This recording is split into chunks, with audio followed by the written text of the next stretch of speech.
case briefs, and so much more. LSData's got what you're looking for. The legal saga of Savarese vs. Ohio Farmers Insurance Company of Leroy from 1932 held the attention of New York's Court of Appeals. At its key was a contentious point, whether a mortgagee could lay claim to the payout from an insurance policy even after repairs had been made to a fire-damaged property.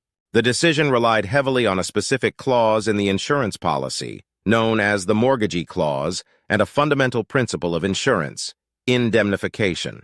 The facts of the matter began with a property that was insured against fire damage. The plaintiffs were the mortgagees, Pasquale Savarese and Giacomo Savarese, who held a bond backed by a mortgage on the insured property. Following a fire that wrought $4,230 in damage, the property's owner made repairs and was compensated for it. Despite this, the Appellate Division asserted a lack of damage suffered by the mortgagees. The insurance policy in the spotlight featured a standard mortgagee clause, stating any loss or damage was payable to the mortgagee, while the actions or neglect of the property owner had no bearing on these rights. Did the owner's repairs post-fire negate the mortgagee's right to an insurance payout?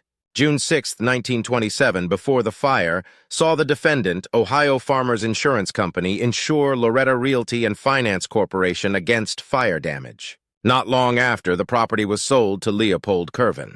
The fire occurred 2 years later on June 28, 1929. Suffice to say, the mortgage at the time of the fire demanded the premises be kept insured for the mortgagee's benefit. The landscape was set for a legal showdown that could redefine the principles of indemnity and the intricacies of the mortgagee clause.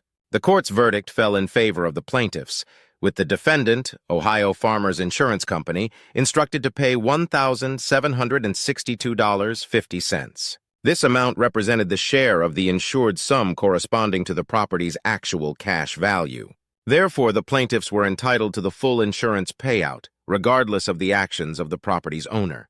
The judgment of the lower court was thus upended, with the Savareses awarded $1,762.50, plus interest and costs. Case briefs, and so much more.